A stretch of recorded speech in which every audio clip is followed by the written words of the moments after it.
Aujourd'hui, on est à Croix avec ma grand-mère et on va vous faire une visite guidée de la Villa Cavrois. Allez, c'est parti, on prend la route et on va à Croix, juste à côté de Lille. Il faut savoir qu'au début du XXe siècle, Roubaix, une ville juste à côté de Lille, est l'une des villes les plus industrialisées en France et elle est même surnommée la ville aux 1000 cheminées. Parmi ces industriels, Paul Cavrois, riche patron du textile, va décider de faire construire une villa à l'écart des usines pour éviter la pollution et surtout pour prouver qu'il est bien riche. En 1929, il confie le projet à l'architecte visionnaire Robert Mallet Stevens. Résultat, un véritable château moderne. La Villa Cavrois voit donc le jour en 1932. Déjà regardez, l'extérieur est marqué par des longues lignes horizontales, mais rythmées par une tour belvédère qui casse l'horizontalité. Et dans le jardin, le grand bassin agit comme un miroir renforçant la symétrie. Allez, on rentre et à l'intérieur, première innovation. Tous les radiateurs sont dissimulés dans des armatures chromées. Dans la cuisine immense, les meubles rappellent déjà le design actuel des USM à l'heure d'aujourd'hui. Dans la salle à manger des enfants, mobilier géométrique et surtout un miroir reflétant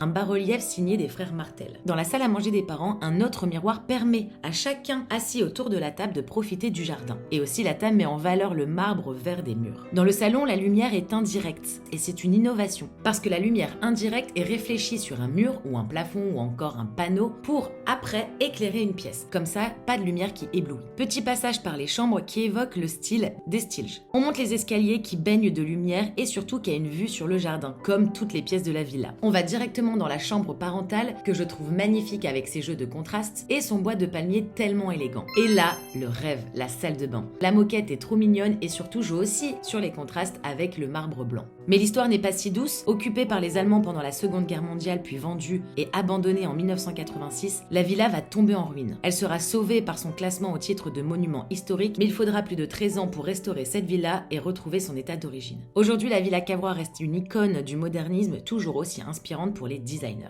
Qu'est-ce que tu as pensé de cette visite, mamie? Magnifique, Un autre mot? très innovant pour l'époque.